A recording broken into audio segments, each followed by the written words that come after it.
Greetings, everybody. Welcome back to Breakfast All Day. Alonso here with Matt and Christy. Lots of news this week, lots of stuff to cover. And so let's just dig right into it. Christy, what you got? Hello, friends, on this rainy day. You guys who are listening to us at home or wherever you are in your car cannot see that it's pouring rain in Southern California today. If you're watching on YouTube, that stuff up there behind me, that's rain. We're all it's raining in panicking 'cause Palos we don't know what to do Verdes with at the it. moment. Yeah, it's raining in Palos Verdes at the moment. It's not raining right this second in Northridge, although it was raining earlier. So if it starts again, I'm sure you'll be able to see it behind me because, yeah, I'm outside and it's cold. On Monday, they had to cancel Nick's swim practice because it was 36-mile-an-hour winds and there were waves in the pool that were a foot high. Wow. That makes them faster, though. That'll make them faster. Then make it surf camp. Right. Just bring the boogie board. So anyways, this is exciting here when we have weather. This is the big news here. Everyone panics because it's raining. But as the cliche goes, we need it. Right? Isn't that what everyone says? It's good for the corn. We need it. So Matt, you must be super pumped because your Kansas City Chiefs are going to be in the Super Bowl. Yeah. Exciting. I mean, yeah. You know, there's like what going to be maybe if that 20,000 people in the stadium. Like what? I mean, there's a side of me. It's like, what? Why the fuck are they even doing a Super Bowl? Right? Like, Well, I mean, 7,600 of them, I want to say, are first responders, like medical personnel who are given free tickets as like a thank you for all their hard work. But the other ones is like, why the hell are you here? yeah, but then lock them up with, I mean, then you're putting them in a stadium with a bunch of other people that God only knows how safe they've been. Like, I mean, You've managed not to get sick on the job, but now we're really going to push it. exactly. Here's Also, what it's- rich people that could, yeah, I mean. it's Florida. Come on. They don't make good decisions. All bets are off. I mean, yeah, who cares? So Look, like I'd love to see the Chiefs win again. That's great, especially against Tom Brady, because I think at this point, pretty much everybody's going to be, unless you're a serious Brady fan, the rest of the country is going to be rooting for the Chiefs. So It's kind of a great story, though, if like the first season the Brady's away from the Patriots, that he wins the Super Bowl with a whole other team. I love that. That's a really good story. So yes, it's the Chiefs and the Buccaneers in the Super Bowl. There are some interesting actual entertainment related stories going on with the Super Bowl. So Budweiser, who always, for decades, for 37 years, has done ads involving their Clydesdales. They're very sentimental and, kind of an old-fashioned Americana. It's Americana, right? Beer and horses. And this year, they're not going to do an ad in the actual game itself on broadcast television. They're going to air it digitally, but they're going to use that money that they would have spent, that really expensive, like millions of dollars for a Super Bowl ad, to support vaccine awareness and access instead. good. Okay. Because if you're dead, you can't buy beer. There is that. Studies have shown. You can try to drink yourself to death, but if you're already dead... Right. If you drink yourself, the more money for Budweiser. So, it's a win-win, really. Yeah, so that is that. So that's interesting. You guys, the My Pillow guy was kicked off of Twitter for good. Our friend, And the My worse Pillow yet, guy. it turns out he's not even dating Jane Krakowski. Right. He's suing the Daily Mail. Like, he should be so happy. That's the best news he's gotten in years. Yeah, the rumor that he might be dating Jane Krakowski. I want to see how he goes to a judge and makes that this is bad PR, but anything can happen. He hired the guy who killed Gawker, so Right. Charles Harder. Like serious attorney. Yeah. Nobody fights harder than us. I also saw Slate put out some headline that said, Krakowski's not dating him because she's dating somebody else. And I thought, maybe it's Mike's sleep number. But she had a really funny news release. It's like, no, she's not dating the My Pillow guy because she's having a secret affair with Brad Pitt and Roger Jean Paul and Kermit the Frog. Yeah, Handled it well. So it would make sense. It would make sense for the My Pillow guy to be dating Joey Heatherton, since she was the Serta Perfect Sleeper spokesperson for a long time. But no one thinks outside of the box. No. So, but the reason he was kicked off was for supporting all kinds of crazy conspiracy theories about the election and coronavirus and all that. Speaking of the coronavirus, this affects all of us here in California, and I know, Alonso, that you have thoughts on this. That our governor Gavin Newsom has lifted the stay-at-home order. I mean, it doesn't really affect LA County though, because we're still purple.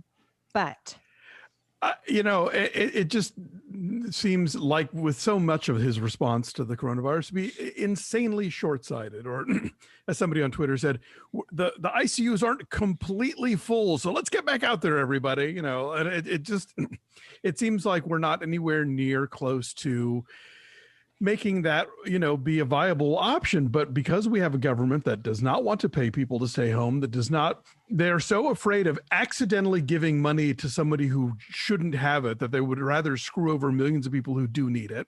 They don't want to forgive rent and stuff beyond a point at which they've already done. So rather than decisively spend the money on quashing this thing, we're getting these dribs and drabs measures where we all go out and then we all go home. We all go out and we all go home. And that just creates these more of these versions of the virus now that are popping up, from South Africa or wherever else. And, these modified versions that we're seeing so much in the UK right now. And it's like, this fucking thing's never going to end if we don't just do the thing. And I think it also hurts businesses in that the opening and closing is expensive in and of itself. Like, to spend all the money on the plexiglass to separate booths or whatever. The government should be helping them too. Whatever you've done to reconfigure your restaurant to make it an outdoor seating arrangement. I mean, all of that is expensive. And so that back and forth is also costly. Yeah. So I just want to pause and make sure that we catch one thing. Yes. That I think is emblematic, and if we're not horrified by this, we should be. Intensive care units are overflowing. Mm-hmm. Yes. Right. Like, if I'm speechless at what that means. Like, there are not enough hospital beds for the people who are on the brink of death, and it's. I've heard it say, a car accident coming back from getting your vaccine, there may not be a bed for you. Right. I mean, that's where we're at right now. And that is and we think that we're a developed country. It's shocking. And, look, I've ranted about this. We all have. And if you're watching your show, this show, or listening to it, chances are you probably sort of agree with us that the government has not, even now, pulled out all the stops. And okay, so they put us trillions of dollars in debt to make sure everybody can stay home safely and get healthy. Like, if that's not what our federal government is for, then what the fuck is it for? Yeah. This is not a thing where the invisible hand of the market is supposed to come in and fix things. Like, this is what you literally are paying taxes for this level of crisis. Right. If our elected officials, if our government setup is, if you justify the reason that we have a military is because it's to protect our way of life and our citizenry, then there's a whole bunch of reasons to do a bunch of other stuff that are, or not a whole bunch of reasons. Those same reasons are to a bunch of stuff internally to protect our way of life and our citizenry, because this is a fatal fucking disease that nobody wants to. Yeah, look, I could rant about this all day. It's just, it's appalling, right? And as long as a handful of billionaires keep getting richer, the death count is sort of like, well, it's like that thing in Fight Club where it's like, a certain number of people have to die to make it cost effective to do a recall. Right. And don't get me started on that, about how this big study came out that was talking about how most manufacturers have known months ahead of time before they do their recalls, and they don't do it because of marketing purposes, and they want to make sure the cars still sell. It's just, it's disgusting that we have people that are rich enough that have so much money they can influence the government to do this. And we know that when you are a billionaire, even if you get sick, you're going to be fine because you can afford to jump in front of the line and get whatever care you need.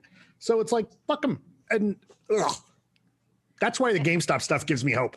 Okay, so I was about to ask you this, right? I was going to say, do we even dare dip our toe into the cesspool confusion that is GameStop? Because I've had my husband explain this to me several times, and I still don't get it. No, it's actually... Matt, can you explain it in a simple way? Okay. Matt, can you get in the bathtub and explain this to us, please? Yeah, right?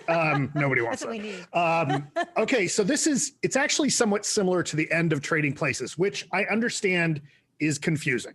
Right. But the end of Trading Places is the Dukes are trying to corner the market on orange juice futures because they think that the harvest is going to be bad because they think that there's going to be frost. And that was the report they got. But they got the fake report. The real report is that it's going to be fine. So the futures are not going to skyrocket. Meanwhile, Valentine and Winthrop are shorting that stock. And in shorting that stock, shorting those futures, they drive the Dukes out of business, right? And so the difference here is that the hedge funds were shorting the stock, the GameStop stock, which basically means that they were selling stock that go ahead. No, I would say the hedge funds are basically borrowing money to buy these stocks with the idea that the stocks would drop and that they could then.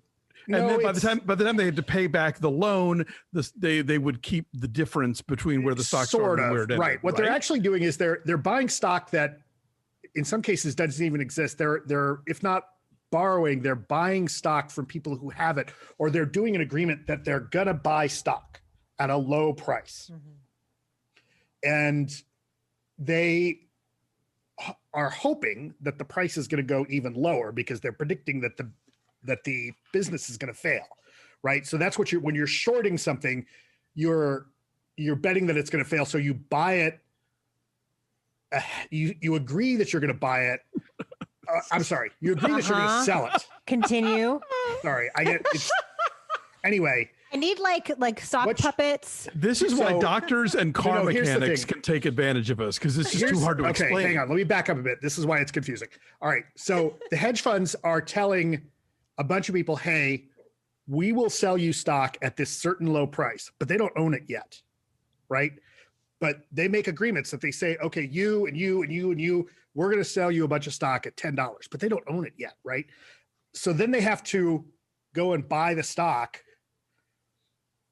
But if the stock keeps going up high, like they expect that the stock's going to go low, and the bullshit rules of Wall Street say that you can do that. Like you can sell stuff that you don't own, right? As long as you buy it by a certain time. Okay. So that's the crux of it there. That's the crux of it, right? I mean, thing. it's right. It's like, oh, I'll buy you this. I'll sell you this car. We haven't built the car yet, but I'm going to sell it to you. Right. And so it's honestly, it's kind of like check kiting, if you know what check kiting is, which is like you deposit a check at a bank and before it clears from the other bank, you take the money and you put it in the other bank and you keep doing this round robin thing. And it's a scam, right? And so going short on a stock is kind of a scam.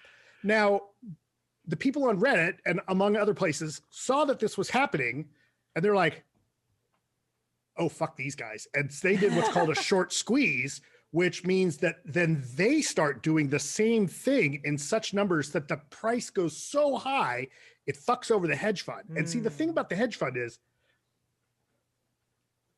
first of all, the name's wrong.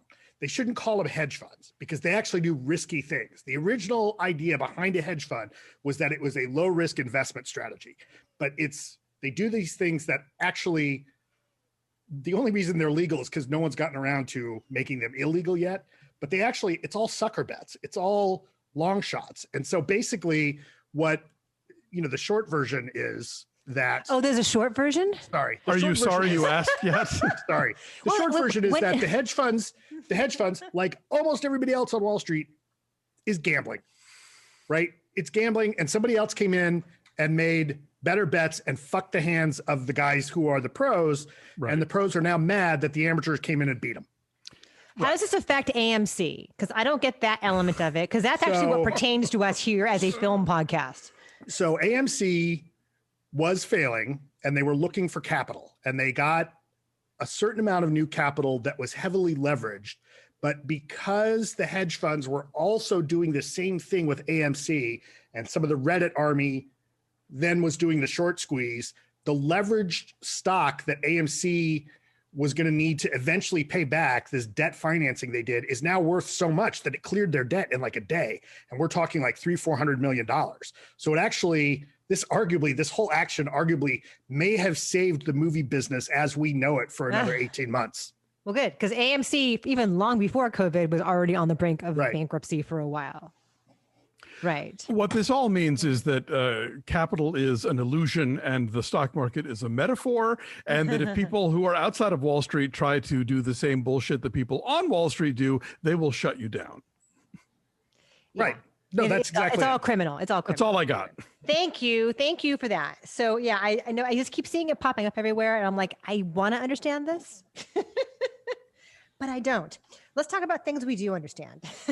Please. Oh, also really fast before we move on to other movie news. Dominion, the voting machines, they're suing Rudy Giuliani for $1.3 billion with a B. For saying over and over again, oh, Dominion lost votes, changed votes, the machines were broken, the machines were wrong, rigged election. And so it's not just him, it's going to be a lot of people who, spread that lie over and over and over again. Because how would regular people have ever heard the name Dominion otherwise, right? Like, we all know who they are. I hope they wind up owning Fox News, frankly. Like they have been maligned. That is interesting too. We have Spirit Award nominations this week. Yes. And some stuff that we've talked about here on the podcast got a bunch of nominations, including Ma Rainey's Black Bottom, Never, Rarely, Sometimes, Always. Your best feature nominees are First Cow, Ma Rainey, Minari, Never, Rarely, Sometimes, Always, Nomadland. The best first feature category is really interesting between Sound of Metal, Miss Juneteenth, which we talked about here. We never talked about 40-year-old version here, did we? Oh, did we? Okay, No, I did a Who Shot You about it, but maybe we didn't do it here. Maybe we can catch up with it. I feel like did we talk about I Carry You With Me? I think we did. No, I haven't seen I Carry You With Me. Oh, okay. Maybe we didn't then. Anyway, it's really interesting. The best director category is fantastic because there's not a single white dude in sight. Hey, It is Lee Isaac Chung for Minari, Emerald Fennell for Promising Young Woman, Eliza Hittman for Never, Rarely, Sometimes, Always, Kelly Reichardt for First Cow, and Chloe Zhao for Nomadland. Anyway, strong set. It's very exciting. Did Driveways qualify last year? Last year was festivals? Driveways. Okay, gotcha. Yes. Anyway, it's very exciting. And there's, again, as we talked about, I think last week, 2 weeks ago, the Spirit Awards are going to be on the Thursday night now before the Oscars, are usually the day before. So that's great. And then also the completely packed best female lead category. They spread it open to 6 nominees. Usually it's 5 in each category, but sometimes there's just too many and they do 6. Yeah. So you get this absolute murderer's row of Nicole Beharie and Miss Juneteenth, Viola Davis and Ma Rainey's Black Bottom, Sydney Flanagan and Never, Rarely, Sometimes, Always, Julia Garner in The Assistant, Frances McDormand in Nomadland, and then Carey Mulligan in Promising Young Woman. I would love to have seen Carrie Coon in there for The Nest. Yes. Anyway, so we will talk about that. That was a bit of news here. Yeah. Cannes has been moved. Right. Who moved my can? Cannes has been moved. Usually it's in May. Yeah. May 11th. This year it can't. Yeah. They can do it, but just later on in the year. May 11th to 22nd when it was scheduled originally. Now it's going to be July. Right. The Snyder Cut, you guys. Have you marked your calendar for March 18th of the Snyder Cut of Justice League? Do you have 4 hours set aside for this? I'm going to have to, I suppose. It's our job. Like all at once?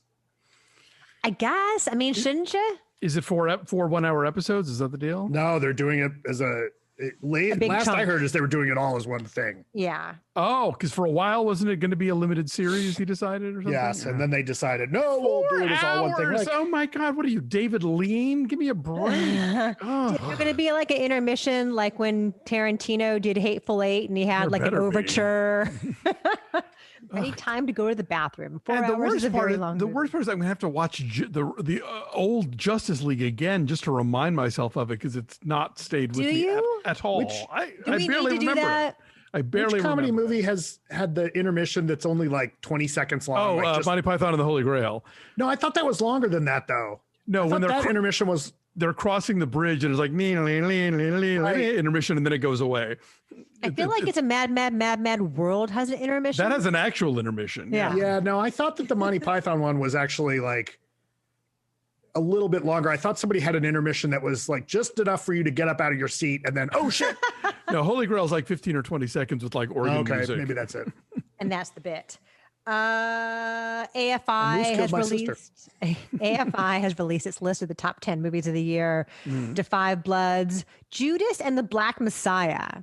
Haven't seen it yet. Neither have I. Like, A couple is that people even have. out yet? Like, No, it's about to premiere at Sundance. I think that there are certain organizations, and AFI clearly being one of them, that has decided that of the year means the Academy calendar, which is going to include January and February. I see. Yeah. Cause like I have not, I mean, I've heard that Daniel Kaluuya is just tremendous in it, but like I haven't even got anything about links. Me neither. Have you guys? Anyway. I mean, I'm soaking in Sundance as we speak, and I can watch it there. But as far as like an advanced link, I haven't gotten anything. Yeah. So Defy Bloods, Judas and the Black Messiah, Ma Rainey's Black Bottom, Mank, Minari, Nomadland, One Night in Miami, Soul, The Sound of Metal. Just Sound of Metal, and Trial of the Chicago 7. No First Cow? No First Cow. Boo. Last cow.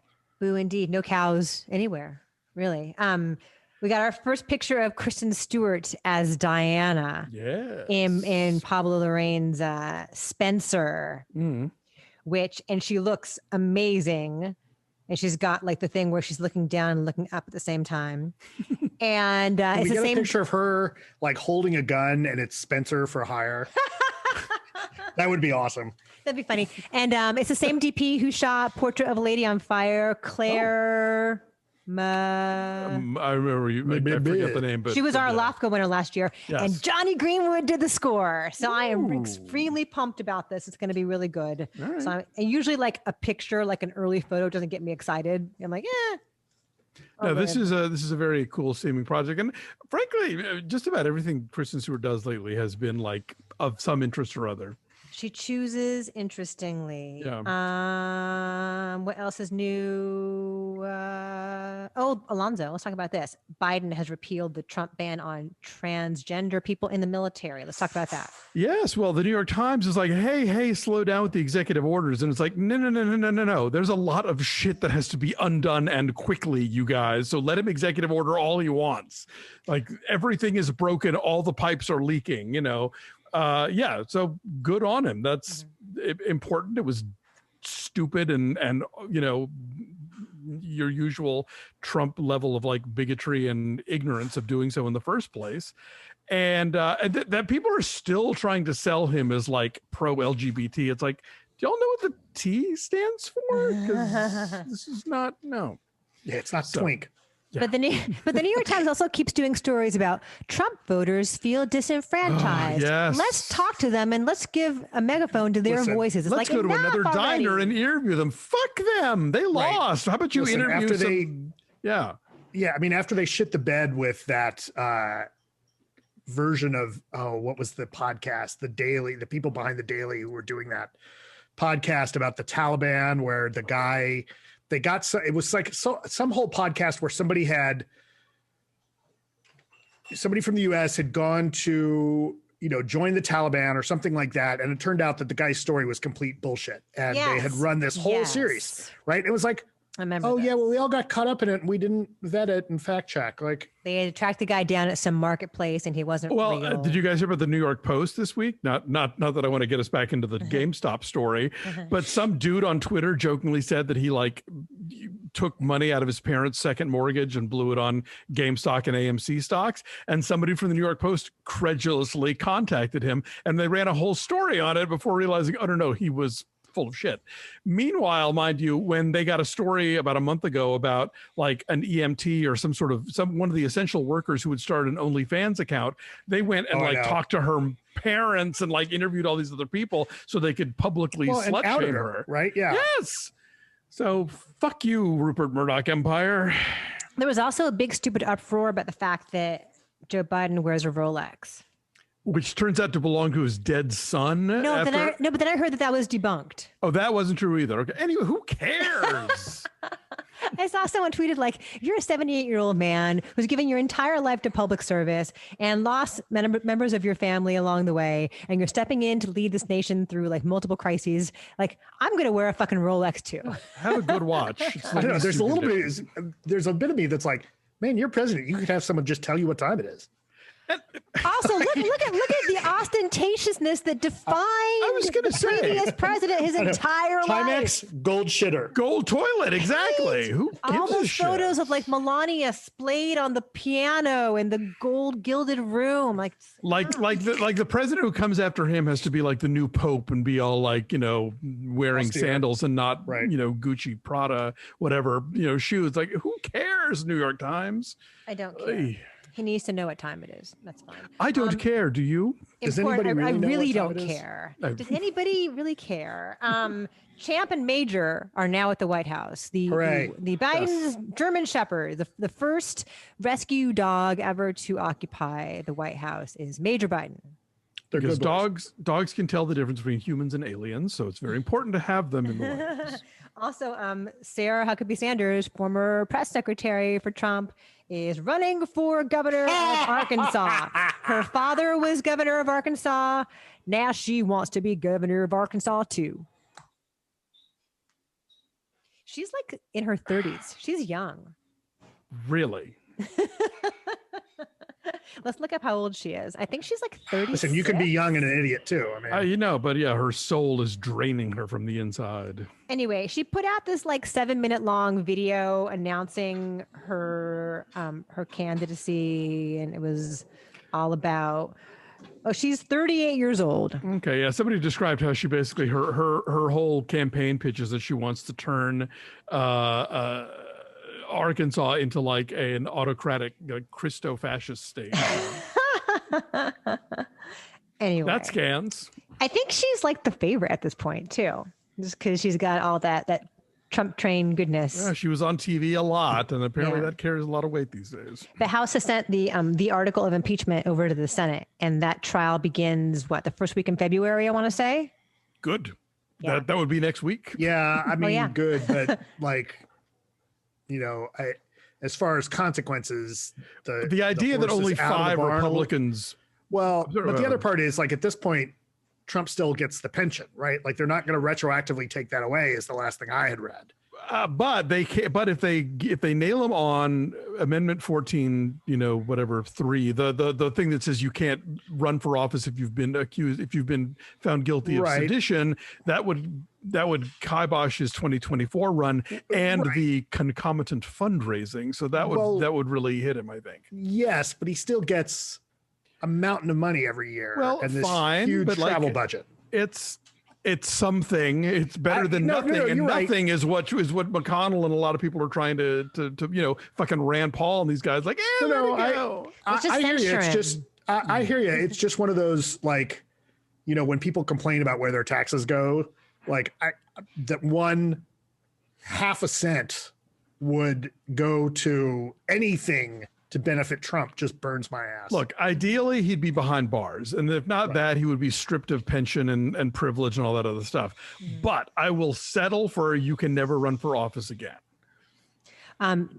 Jane Mayer, I want to say, at the New York Times posted video from the lobby of the Trump International Hotel in Washington, and it was a ghost town. Like tumbleweeds were like blowing through there, and she made some joke about how like he's finally drained the swamp. So Well, the action apparently is at Mar-a-Lago because Kevin McCarthy went down there to kiss his ass. I saw that, but like all those places that people would go to like curry favor with him, Yeah. you don't Nobody have needs to favors. anymore. Right. You don't. Nobody has to anymore. And I think the board of the Chicago Trump whatever building voted to take his name off the building. So That's happened all over the country. That happened a lot because he owned multiple condo Yeah. buildings in Manhattan. So I think that happened soon after he was elected. he's in a the lot of first president to have his name on fewer buildings before his administration than or after. One other little bit of COVID news. Actually, 2 bits of kind of COVID-related news. Amanda Gorman, who is the poet who is so tremendous at the inauguration, is going to do another poem at the Super Bowl, sort of in honor, in remembrance of COVID victims. Oh. So she's going to speak. It's like the first time they've ever had a poet at the Super Bowl. Michael She did it with Colin Strahan, Kaepernick. maybe, I don't know, we'll see. Michael Strahan has it. Yes. And the Johnson & Johnson shot, there is some new data about its efficacy. Apparently it's 66% effective, and it's 1 shot instead of the 2, which we had with Pfizer and Moderna. Right. So, and it doesn't have to be refrigerated at such an incredibly cold level as those other two do. So, and the Johnson & Johnson one, I guess, is really effective against some more severe COVID symptoms. So there's some hope with that one as well. But only 66%? It sounds bad. I know it sounds bad compared to the 90-something% that we saw with Moderna, but there's also hope that it can helpfully keep some people out of the hospital. Like it's impactful on some symptoms that might allow people to recuperate at home versus having to go to the hospital and go to the ICU and occupy that space. So, as the song says, I want the double shot of my COVID drug. I thought you were going to say 2 out of 3 ain't bad. Yes. Let us talk about, finally, I'm going to wrap up with, we a couple of legends left us just in the last couple of days. 2 days ago, we lost Cloris Leachman at age 94. And then just yesterday, we had the tragic news of Cicely Tyson's death at age 96. Yes. Cicely Tyson died 2 days after her memoir came out, which is that's a boss move. That's a fucking mic drop. There's a character in Godard's Breathless who, when they ask him what his ambition in life is, he says, to become immortal, then die. And I think we could say that Cicely Tyson pulled that one off. But yeah, she was a huge groundbreaker. Like both of them were literally stars of like stage, screen, and television. For Tyson, the movies were, apart from Sounder, obviously, which is a classic, which TCM is going to re-air on the 31st on Sunday. Not as many opportunities as one would think, but I think TV really, she got a lot of great roles there, particularly the autobiography of Miss Jane Pittman, among many others. And then, Leachman, like, so diverse in that, like, she won an Oscar for this gut-wrenching performance in Peter Bogdanovich's The Last Picture Show, a movie that she made while on hiatus from the Mary Tyler Moore Show, where she played Phyllis Lindstrom, a role that brought her 2 Emmys. She won 2 other Emmys for playing Grandma Ida on Malcolm in the Middle, a total, I think, 8 primetime Emmys and 1 daytime. Was in the Miss America pageant. I did not know this, and used her scholarship money to go to New York and study with Kazan at the Actors Studio. If you've ever seen Kiss Me Deadly, she has a very memorable early screen appearance in that. So yeah, both of them were really great. And, they lived not only long lives, but they worked, to the end. Like they both, I think they both have like upcoming credits on their IMDb page. Well, and she had that scene that was cut out of Inglourious Bastards, right? That was her giving there's a scene that was cut out that it's her giving the bat to Eli Roth's character. Oh, yeah. Cloris Leachman, I didn't know about that. Yeah, if I'm not mistaken, it was her. There's this whole scene where because it's all written over and signed by a bunch of people like from his neighborhood who have lost family members in Europe. And so that's why he's carrying the bat that's full of written stuff. And there's a scene that she had given him that. And so that's one of the scenes it didn't make, left on the cutting room floor, but I think it's in a DVD extra.